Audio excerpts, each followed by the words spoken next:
Hot Licks, the world leader in video and audio music instruction, now helps you be the best you can be with lessons by some of the biggest stars in music today. No matter what instrument you play, regardless of your level, you simply can't help but improve with these incredible jam-packed tapes. You'll find that Hot Licks videos are of the highest visual and audio quality and feature helpful items such as split screen, extreme close-ups, and even though you don't have to read music to learn from any of these tapes, most feature the music and tablature right on the screen. Don't be fooled by our imitators. Hot Licks is the original, and we are dedicated to always bringing you the best in tape musical instruction. Let the best make you better on the tapes that really teach. Hot Licks.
Hi, I'm Lee Firkins, and I just want to welcome you to my video.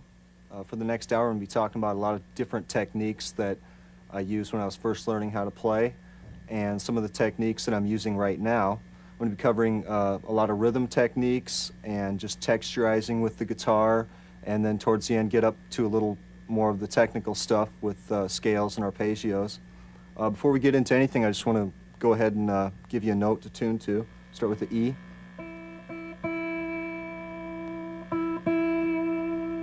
And B.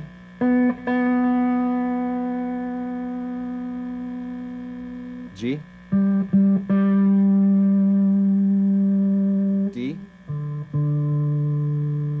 A. And E.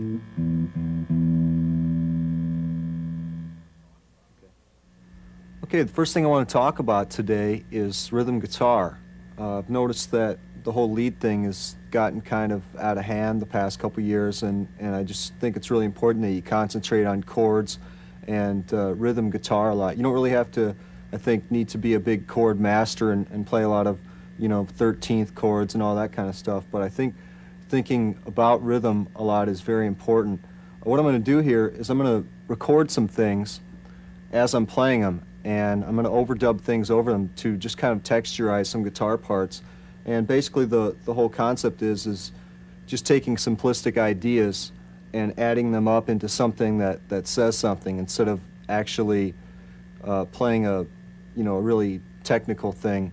So what I'm going to do here is just kind of a real bluesy kind of slide rhythm, and I'm going to overdub some things on it a little bit later.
Okay, all I was doing there was just thumping on the bass note as I was imitating slide on the higher strings with my whammy bar. I was just doing a little bit of... And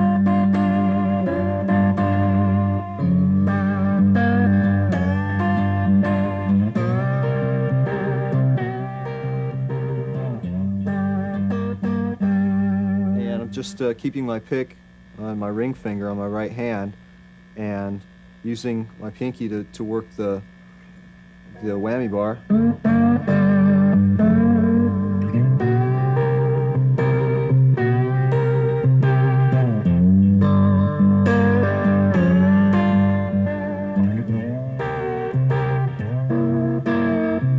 Using a couple seventh chords up in there, and a lot of open strings down here. Seventh chord down there. Okay, what I'm going to do now is just plug into a different sound and do some clean things on top of that rhythm that sort of complement what I already laid down.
What I was doing there was just some volume swells with a clean sound, and obviously I'm just hitting the note before I bring it in and just slowly bring the volume knob in.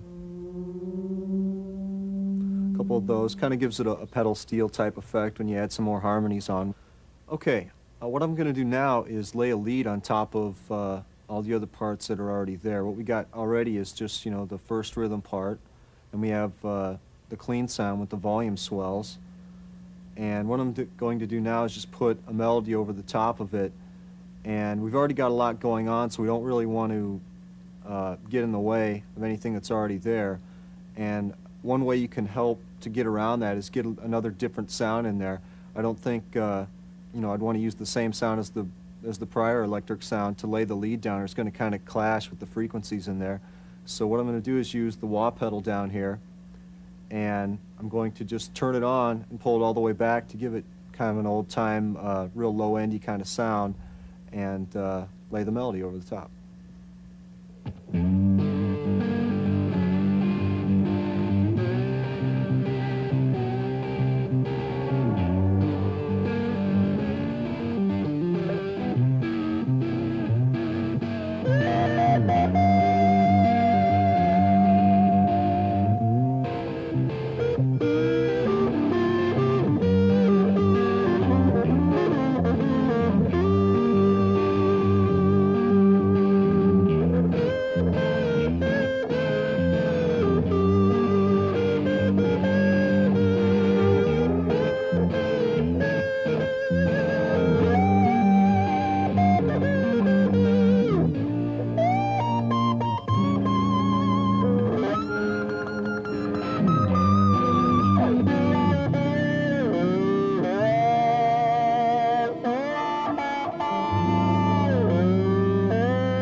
Okay, what I want to talk about now is kind of what I was doing before with the imitation slide technique, except get into it a little bit more and explain a little bit about what I'm doing. Before I get into it, though, I want to kind of just play for a little bit and give you an idea of what I'm doing.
Okay, to explain a technique like this, there's a couple things you need to know. First of all, just using your fingertips helps you get a lot better of a tone for this kind of style. You know, a lot of the old slide players, I think, use their fingers, and it just allows you to pluck 2 and 3 notes at a time and just get that kind of sound.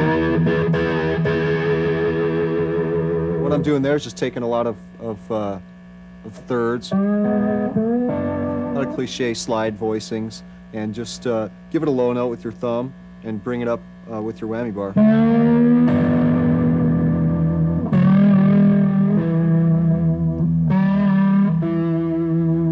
And sometimes, you know, you can give it a bend on with your left hand also at the same time that you're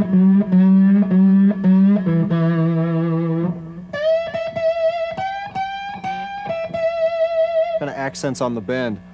When you're using your fingers, a lot of times I like to put my pick in my my ring finger there. So if you want to just pull it out, just all of a sudden it's pretty easy.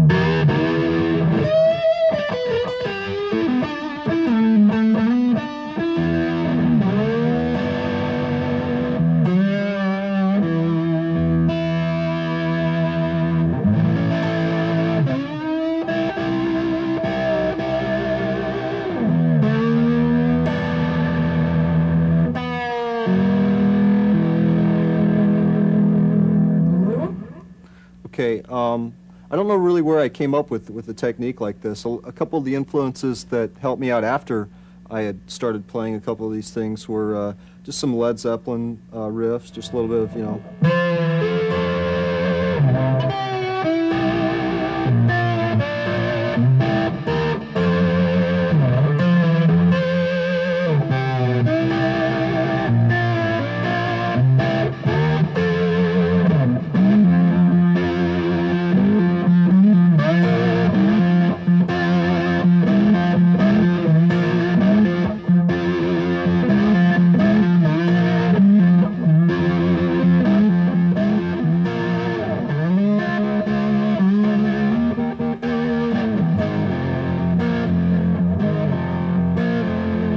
And I think a little bit of Joe Walsh in there, just. All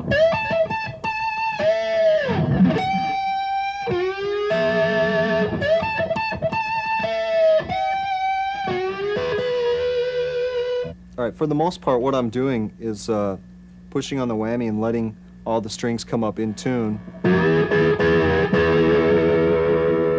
But if you try pulling up, there's certain sweet spots that you can find where just the tension creates different harmonies where you're pulling up, and it's usually the same on any guitar with a vibrato arm, but you definitely have to find the little areas. For instance, on the 4th string, if you pull up a full step, you're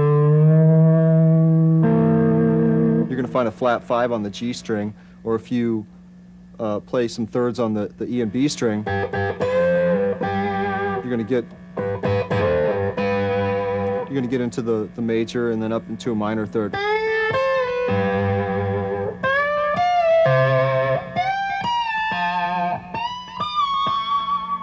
Okay, there's also a couple other areas where if you say you want to add in a couple low notes when you're doing some of the higher bends, you add something in low. Usually it doesn't work out with the tension, so sometimes you have to pull up a little bit on one of the lower strings. And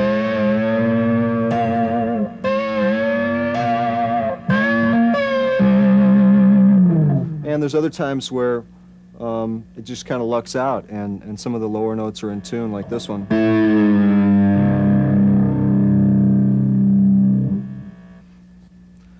Okay, just to sum up this technique a little bit, I just want to say that it's mostly a feel thing. It's a little bit of maybe listening to some slide players and just getting a feel for the certain different voicings that someone might use on the slide. Basically, you just kind of get the technique down. You just kind of go for it.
Okay, I'd like to talk about lead playing for this next section.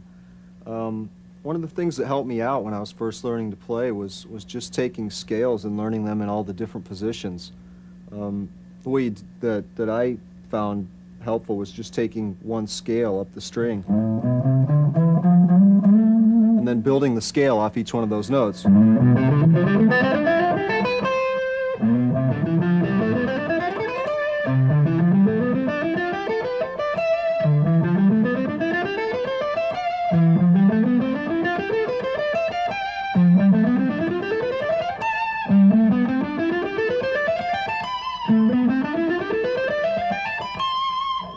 Okay, when you do something like that and you play throughout the whole neck, I think you get a better idea of where you can play instead of just repeating yourself here and maybe taking it up an octave higher. Okay, I think the best thing about learning these scale positions isn't the fact that you're sitting around playing them all the time, but the best thing about them is just learning where you can solo. You can get all sorts of chords out of those notes, and it helps you with your chord theory and just in general about music. For instance, if you just take the first two strings and take all the positions out of those, you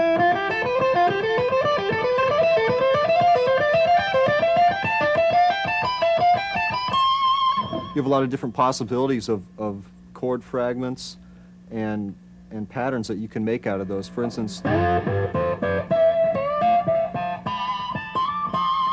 get all your thirds, all your sixths.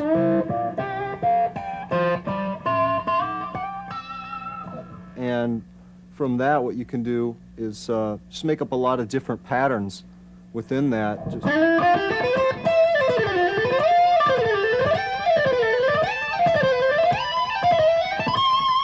all I was doing there was just taking each position, skipping over one of them, and coming back to the one that I skipped.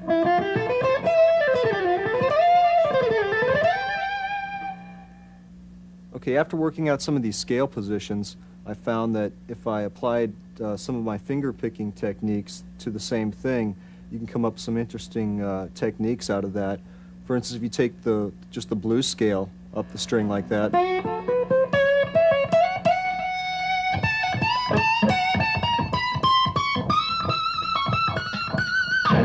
take that and do the same thing on the B string.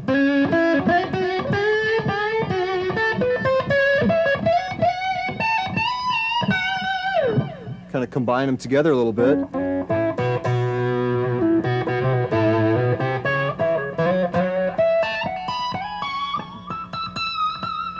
And then and mix it up a little bit.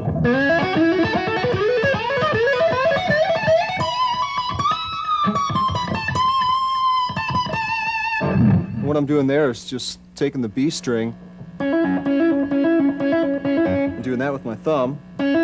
Just a little hammer and a pull off, and then giving the E string a little pull after I'm done. And do that and just repeat everything up the scale.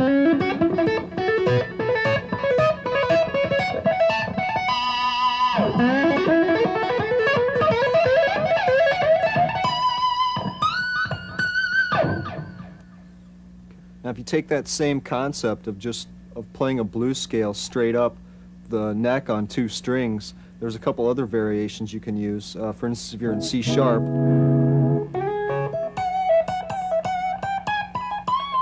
and taking the scale straight up the string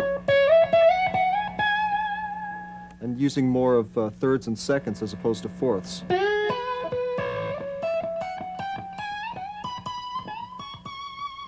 And what I'm going to do there is just use that same theory where I'm skipping the different positions and coming back to the positions that I had skipped, like this.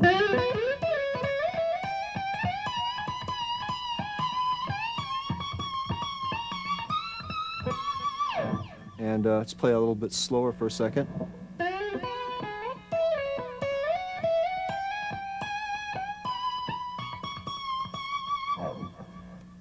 Okay, another technique you can use vertically up the neck like that is a technique that I think I found by just checking out different harmonica players, and it's a real standard harmonica lick.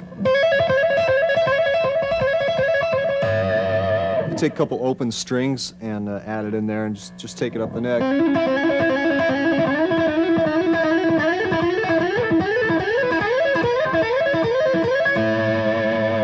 What I'm doing there is just the same thing again.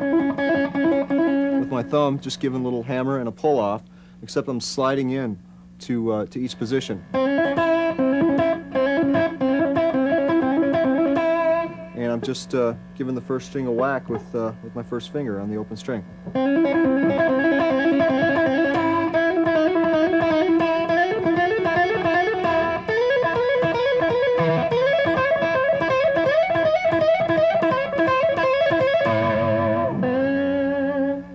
Okay, a similar technique that you can use with the open strings is something that I think I got from listening to a couple banjo players. I'm not very good at doing a lot of the finger rolls, but just on the two strings with the E and B, you can kind of get that kind of an effect by just...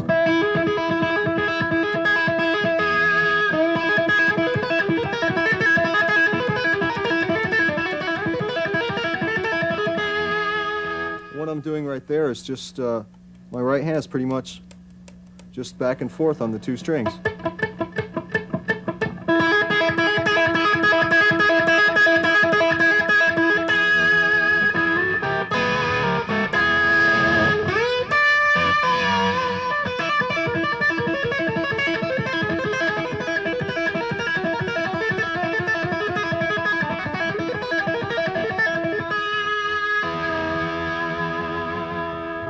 Okay, by adding a capo, you can get some different tonalities because you're able to change where your open strings are going to fall. You can just put it on anywhere and you get some interesting tonalities.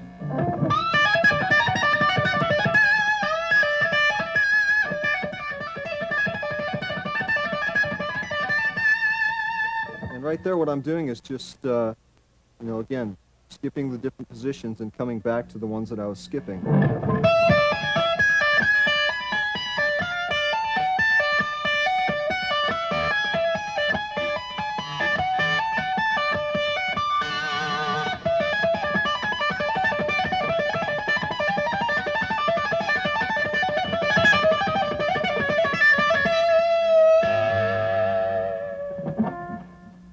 Okay, by adding a capo on, you can get some different tonalities because this allows you to change where your open strings are going to fall. And by changing it around,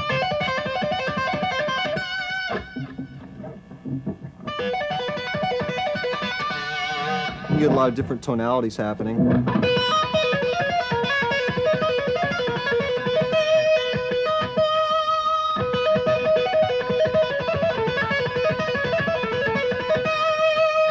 Again, what I'm doing there is just taking the different positions, skipping over some of them, and coming back to them.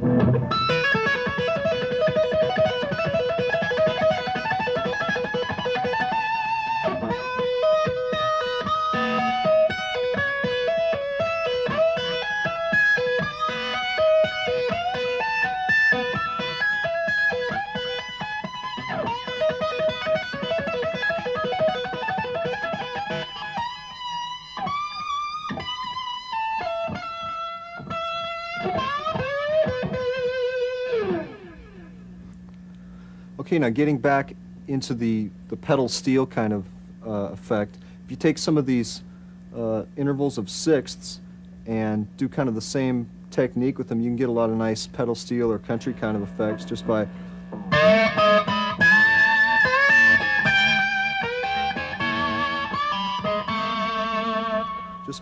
again, just pressing on the whammy and letting it come up on its own.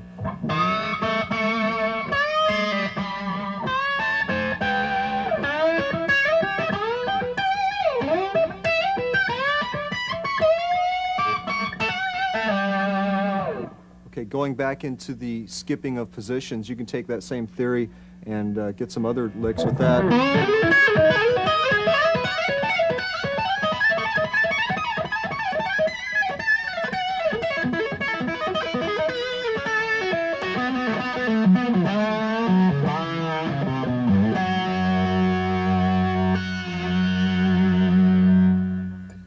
Okay, what I'm doing there is just pulling off with my fourth finger.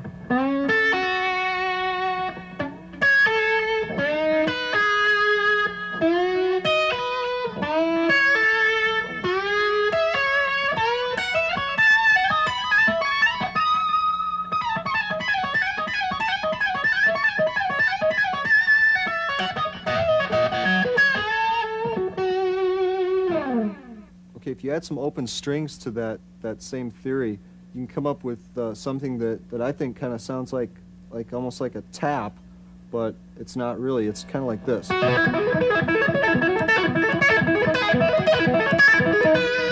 What I'm doing there is just pulling off to the open strings.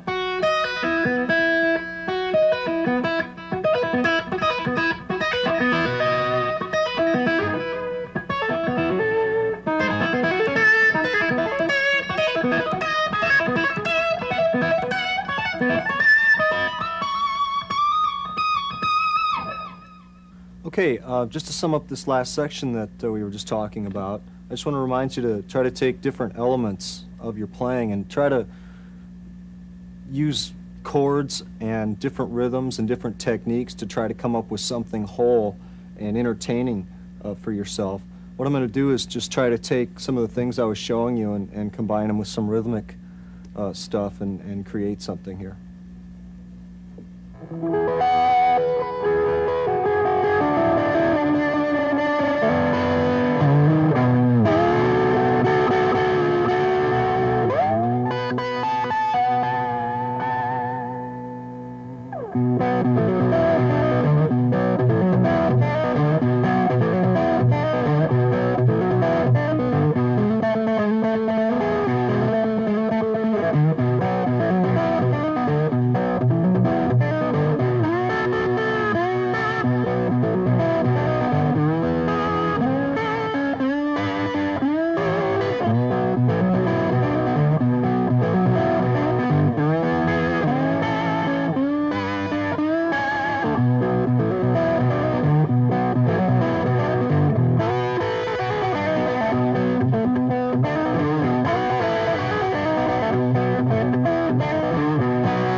Take that same sweep and you climb up the neck in some of the different triads out of the scale like this.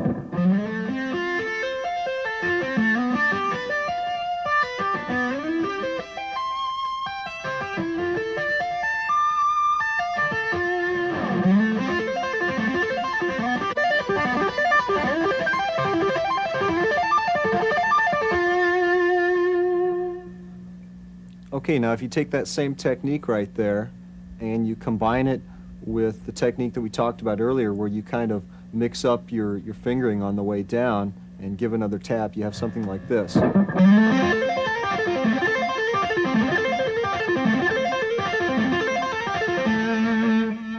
I'll play that slow for you.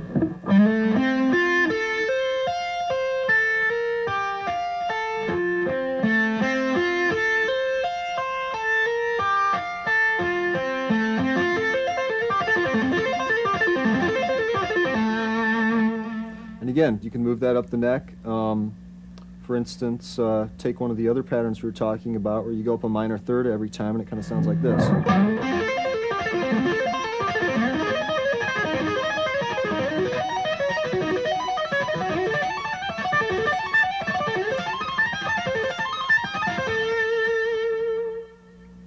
Okay, now you take some of those different techniques that I just showed you and you start mixing them up a little bit and try to take different elements of your playing and come up with some really wild licks. Here's a couple of them that I came up with.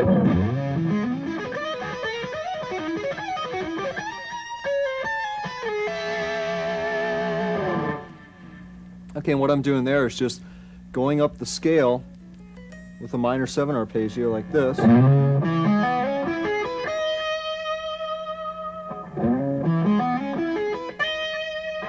Hitting a grace note on the E and the B strings.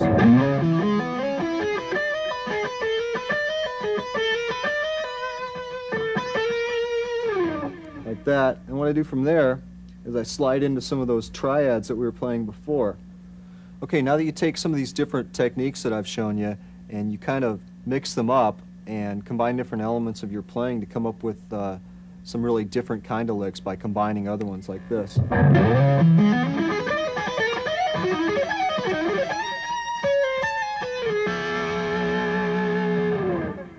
Okay, and what I'm doing there is just starting on C sharp, and I'm using a minor 7th shape.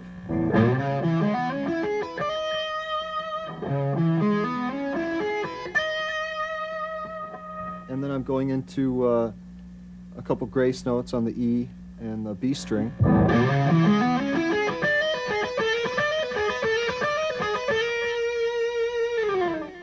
From there, I slide into a couple of those triads that we were using before, and I kind of get a circular motion going, and I finish it off with a couple 6th chords like this.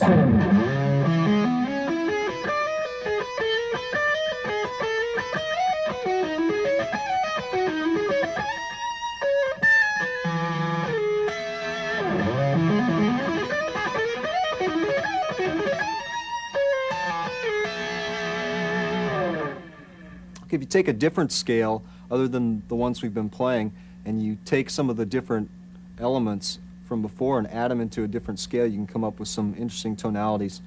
Just taking a harmonic minor scale,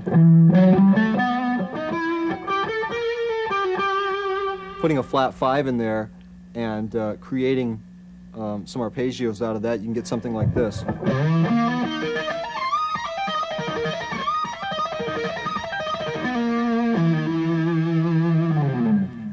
And what I'm doing there is just kind of crisscrossing through some of the notes in the scale in a comfortable shape that I can work with like this.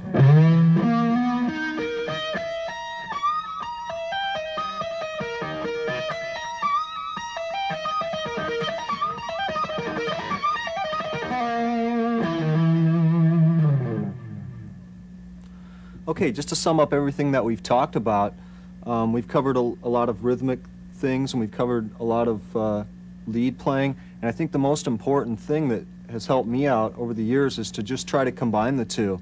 Even when you're just playing by yourself and tapping your foot, it's really important to play rhythm, and every 4 or 8 beats try to throw a lead in there and keep it going and pop back into the rhythm. And you don't have to keep a perfect 4/4 time. You can experiment with different time signatures that way, and I think it's by far the most important thing you could do for yourself is just sitting around and practicing rhythm and throwing in the lead. On that note, I just want to say thanks a lot for tuning in. I hope you like my video, and I'm going to try to play a couple things on the way out, and thanks a lot. See ya.